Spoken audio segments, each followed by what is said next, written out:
Today, I'm breaking down all of the Marvel rival roles and how to play them. Regardless of if you're a tank, DPS, or support, this video will have something for you. We're gonna start off with tanks. Tanks are the backbone of every fight. You're not just soaking in damage, you're creating space and controlling the tempo of the game. A good tank pushes the front line forward, denies angles, and forces enemies to back off or blow cooldowns. Whether you're slamming in with Hulk or blocking lanes with Groot, your goal is to make room for your team to shine. Tanks also have the most health and is usually located at the front of the team, taking up space and helping your team push forward. Don't overextend yourself. You're not immortal. Great tanks know when to push and when to peel. Next up is DPS, also known as the damage dealers. You guys are literally the playmakers. You crack open fights with picks, angles, and raw pressure.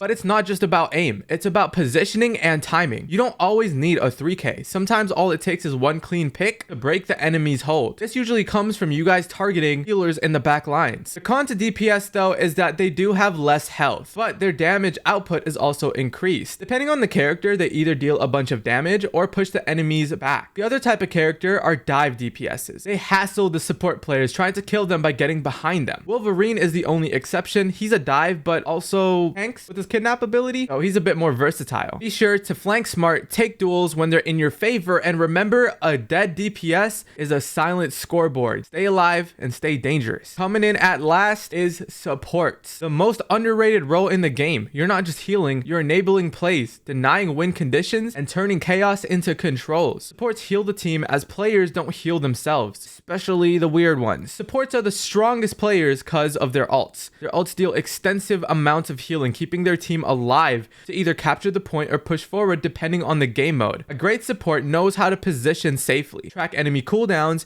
and hold ultimates until they matter. There's no point if you're solo ulting as a healer. What are you doing? You guys literally keep the fight winnable, even when it looks lost. Think less healer and more strategic backbone. No matter what role you queue up for, whether it's tank, DPS, or support, understanding your job is the first step to carrying any of these games. Now, if this helped in any shape or form, make sure to subscribe.